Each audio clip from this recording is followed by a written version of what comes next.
Owner ಏನಿರ್ತಾನಲ್ವ, ಏನು site ಮಾಡಿರ್ತಾನೆ ಪುಣ್ಯಾತ್ಮ, ಅವನು ಅಲ್ಲೇ ಮನೆ ಕಟ್ಟಿಸ್ಕೊಳ್ಳೋದು ಈಸ್ ವೆರಿ ಗುಡ್. ತುಂಬ ಅಂದರೆ ತುಂಬ ವಿಶೇಷ. ಏನು ನಾವೇನು ರೀ ಸೈಟ್ ಕಟ್ಟಿಸಿ ಲಾಸ್ಟ್ ಮೂಲೆಯಾಗ ಹೋಗ್ಕೊಂಡ್ರು ನಾವು ನಿಜವಾಗ್ಲೂ ಅವನು ಅಲ್ಲೇ ಕೂತ್ಕೋಬೇಕು. ಅವನು ಚೆನ್ನಾಗಿದ್ದರೆ ಆ ಸೈಟ್ ಮಾಡಿದವ್ರಿಗೆ ಎಷ್ಟು ಜನಕ್ಕೆ ಸೈಟ್ ಕೊಟ್ಟಿರ್ತಾನಲ್ಲ ಅಷ್ಟು ಜನ ತುಂಬ ಅನುಕೂಲಕರವಾಗಿರ್ತಾರೆ. ಯಾಕೆ ಅಂದರೆ ಆ ಮೂಲೆ ಅವನಿಗೆ ಮಾತ್ರ ಸೇರಿದ್ದು, ಆ ಸೈಟ್ ಓನರಿಗೆ. ಅದು ರೈತನೇ ಆಗಲಿ ಅಥವಾ ಬಿಲ್ಡರೇ ಆಗಲಿ ಯಾರೇ ತೊಗೊಳ್ಳಿ, ಆ ಸೈಟು ಮಾತ್ರ ಅವ್ರಿಗೆ. ಯಾಕಂದರೆ ನಾವು ಮಾರುವಾಗ ನಾವೇ ದುಡ್ಡು ತಿಂದಿರ್ತೀವಲ್ವ ಆ ಸೈಟ್ಗಳನ್ನ ಮಾರಿದ್ದು, ಆ ಪ್ರಾಬ್ಲಮ್ಸ್ಗಳೆಲ್ಲ ಅವ್ರಿಗೆ ಬರಲ್ಲ. ಯಾಕೆಂದರೆ ಎಷ್ಟೋ ಏನೇ ಬಂದರೂ ಕೂಡ ತೊಂದರೆ ಅವ್ರು ದಾಡ್ತಾನೆ ಆ ಓನರು. ಯಾಕಂದರೆ ಅವನಲ್ಲಿ ದುಡ್ಡು ಇರುತ್ತೆ, ಭಗವಂತನ ಆರಾಧನೆ ಮಾಡೋ ಶಕ್ತಿ ಇರುತ್ತೆ. ಆನಂತರ ಇದು ಎಲ್ಲನೂ ಅನುಕೂಲಕರವಾಗುತ್ತೆ ಅಂತ ನನಗೆ ನಮ್ಮ ಗುರುಗಳು ಹೇಳ್ತಾಯಿದ್ರು. ಸೈಟ್ನ ನೈಋತ್ಯ ದಿಕ್ಕಿನಲ್ಲಿ ಇರೋ ಸೈಟು ಮಿನಿಮಮ್ ಆ ಓನರ್ ಇರೋನು 3 ಸೈಟ್ಗಳನ್ನಾಗಲಿ 4-5 ಆಗಲಿ ಆ ಸೈಟ್ಗಳನ್ನ ತನ್ನ ಕವರೇಜ್ನಲ್ಲೇ ಇಟ್ಕೋಬೇಕು. ಅಥವಾ ಅವನು ಬೇಕಾದರೆ ಆಫೀಸ್ ಮಾಡ್ಕೋಬೋದು, ಅಥವಾ ಅವನು ಏನಾದರೂ ಮಾಡ್ಕೋಬೋದು. ಆ ನೈಋತ್ಯ ದಿಕ್ಕಿನಲ್ಲಿ ಇರೋ ಸೈಟ್ ಮಾತ್ರ, ಅದನ್ನು ಯಾರಿಗೂ ಮಾರಬಾರ್ದು ಅವನು. ಖರೆ ಅಂದರೆ ನಾನು ತಿಳಿದ ಮಟ್ಟಿಗೆ ಅವನು ಮಾರಿದ್ದೇ ಖರೆ ಆಯಿತು. ಆ ಸೈಟ್ಗಳನ್ನೆಲ್ಲ ಇದು ಮಾಡಿದರೆ ನಾಳೆ ಅವನು ಏನು ಲಾಸ್ಟ್ ಇರೋದಲ್ಲ ಅವನು ಓನರ್ ಆಗ್ತಾನೆ ವಿನಃ ಇವನು ಓನರ್ ಆಗಲ್ಲ. ಯಾಕಂದರೆ ಆ ದಿಕ್ಕಿನ ಪ್ರಭಾವನೆ ಹಾಗಿರುತ್ತೆ. ಆಮೇಲೆ ಕೆಲವೊಂದು ತಪ್ಪುಗಳನ್ನ ಮಾಡಿಬಿಡ್ತೀವಿ ನಾವು. ಸೈಟ್ಗಳನ್ನ ಲೇಔಟ್ಗಳನ್ನ ಮಾಡ್ತೀವಿ, ಅದರಲ್ಲಿ ನೀರಿನ ವ್ಯವಸ್ಥೆಗಳನ್ನು ಮಾಡ್ತೀವಿ.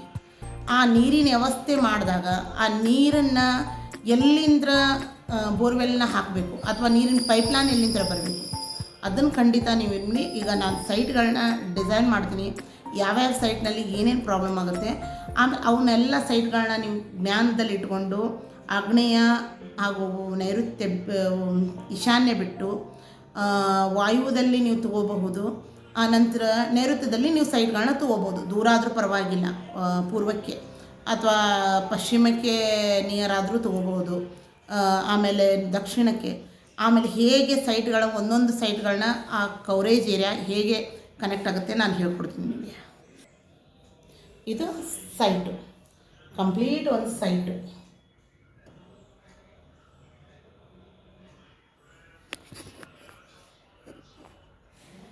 ಇದು ಕಂಪ್ಲೀಟ್ ಒಂದು ಸೈಟ್ ಅಲ್ವಾ. ಈ ಸೈಟ್ನಲ್ಲಿ ಇದು ಪೂರ್ವ, ಇದು ಪಶ್ಚಿಮ, ಉತ್ತರ, ದಕ್ಷಿಣ ಅಂತ ತಿಳ್ಕೊಂಡಿದೆ. ಈಗ ಈ ಪೂರ್ವದಲ್ಲಿ ಈ ರೋಡ್ ಇಲ್ಲಿ ಬಂತು, ಮೇನ್ ರೋಡು, ಮೇನ್ ಇದೇನಿದೆಯಲ್ಲ ಮೇನ್ ರೋಡು ಇದು ಇಲ್ಲಿ ಬಂತು ಅಂತ ತಿಳ್ಕೊಳ್ಳಿ. ಈ ರೋಡ್ ಬಂದಾಗ ಇಲ್ಲಿ ಸೈಟ್ಗಳು ಆಗ್ತವೆ. ನಿಮಗೆ ಏನು ಮಾಡ್ತಾರೆ, ಇಲ್ಲಿ ಈ ಥರ ಸೈಟ್ಗಳನ್ನ ಮಾಡಿರ್ತಾರೆ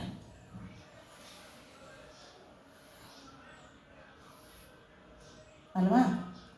ಆನಂತರ ಈ ಥರ ಸೈಟು ಇದೊಂದು ರೋಡ್ ಮಾಡ್ತಾರೆ, ರೋಡು ಇದು ರೋಡು, ಇದು ರೋಡು. ಇಲ್ಲಿ ಮತ್ತೆ ಸೈಟ್ಗಳು ಮಾಡ್ತಾರೆ. ಆಮೇಲೆ ಇಲ್ಲಿ ರೋಡು,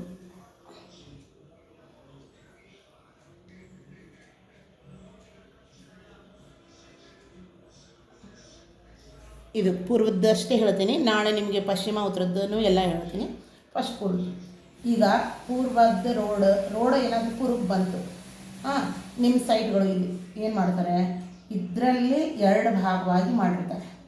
ಅರ್ಥ ಆಯ್ತಾ. ಇದು 1 2 3 4 5 ಇದು 5 ಸೈಟ್ಗಳಿದ್ದಾವೆ ಎಲ್ಲಿ ಪೂರ್ವಕ್ಕೆ. ಅದೇ ಇದು ಏನಾದರೆ ಪಶ್ಚಿಮಕ್ಕೆ ಸೈಟ್ಗಳಾಗ್ತವೆ.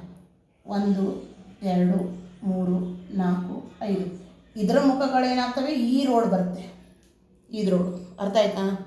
ಇದು 1 2 3 4 ಪೂರ್ವಕ್ಕೆ ಮೇನ್ ರೋಡಿಗೆ ಇದು ಸೈಟ್ಗಳಾದರೆ ಇದಕ್ಕೆ ಮಾತ್ರ ಸಂಬಂಧಪಡುತ್ತೆ ಅಲ್ವಾ. ಆನಂತರ ಈ ಸೈಟಿಗೆ ಈ ರೋಡ್ ಬರುತ್ತೆ, ಪಶ್ಚಿಮದ ರೋಡು.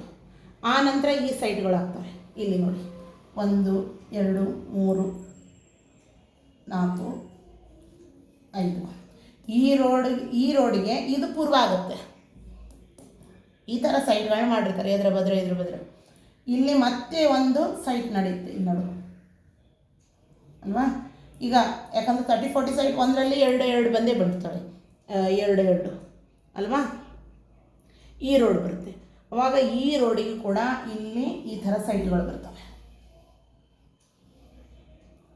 1 2 3 4 5 1 2 3 4 5 ಈ ಥರ.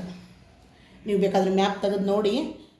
1-2 ಸೈಟು 1 ರೋಡು, 1-2 ಸೈಟು 1 ರೋಡು ಇರ್ತವೆ. ಬಿಲ್ಡರ್ಗಳು ಮಾಡಿಸಿರ್ತಾರೆ ಈ ಥರ. ಈ ಸೈಟ್ನಲ್ಲಿ ನೀವು ಎಲ್ಲಿ ತೊಗೋಬೇಕು ಸೈಟು ಫಸ್ಟ್ ಡಿಸೈಡ್ ಮಾಡಿ, ನೀವು ಎಲ್ಲಿ ತೊಗೋಬೇಕು. ಆವಾಗ ಈ ಏರಿಯಾ ಬಿಟ್ಟು ಇಲ್ಲಿ ಈ ಸೈಟ್ನ ಇವತ್ತು ತೊಗೊಳಕ್ಕೆ ಹೋಗಬೇಡಿ. ಈಶಾನ್ಯ ಈ ಸೈಟು, ಈಶಾನ್ಯ ಸೈಟು ಯಾವತ್ತೂ ತೊಗೊಳಕ್ಕೆ ಹೋಗಬೇಡಿ, ಖಂಡಿತ ತೊಗೋಬೇಡಿ. ಆನಂತರ ಈ ಸೈಟು ಕೂಡ ತೊಗೋಬೇಡಿ. ಆಗ್ನೇ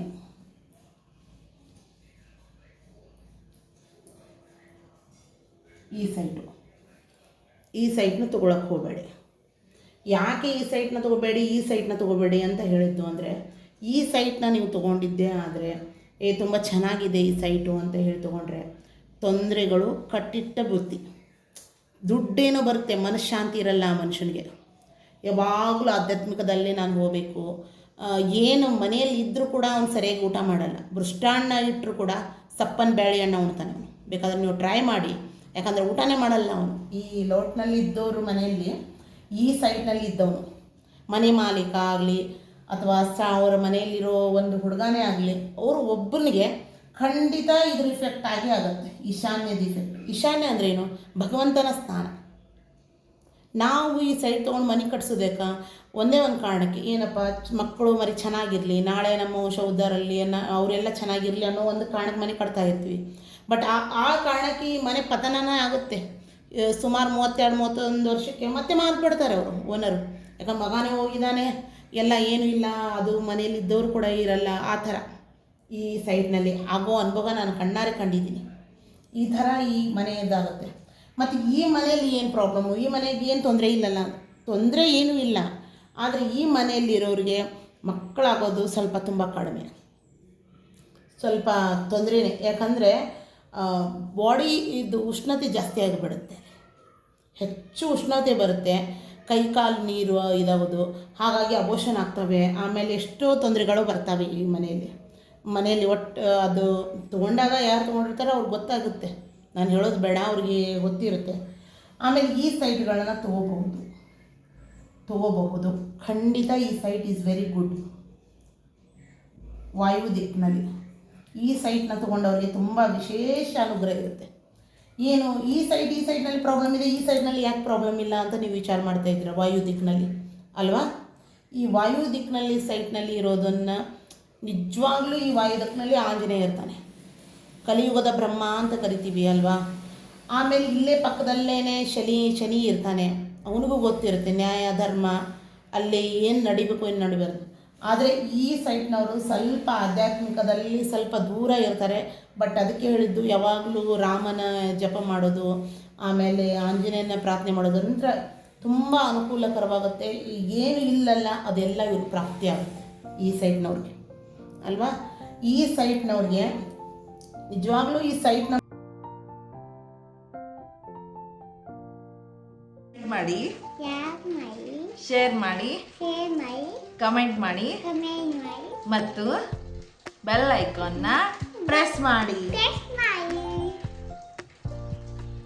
NG ಚಾನೆಲ್ನ ಮರದೇ ನೋಡಿ. ಬಾಯ್.